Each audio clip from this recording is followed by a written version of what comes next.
Want to live a long and happy life? Easy. Just avoid these dangerous situations. Throw out your bed. Falling out of bed kills 450 people annually.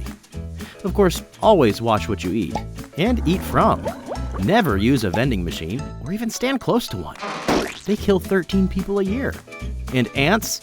They cause 30 deaths per year. So if you see ants, run. But not too fast. 6 runners die per year during races. So stay indoors, but try not to move. 18,000 deaths occur from accidental injuries in the home. Baths alone kill 340 people.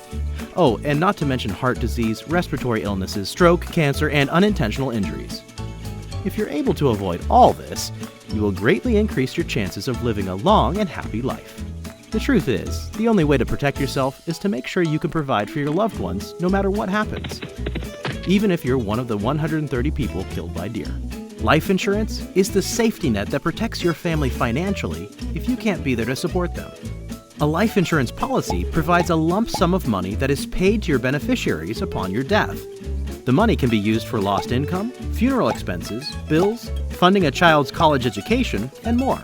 Whatever you need, there's a policy right for you.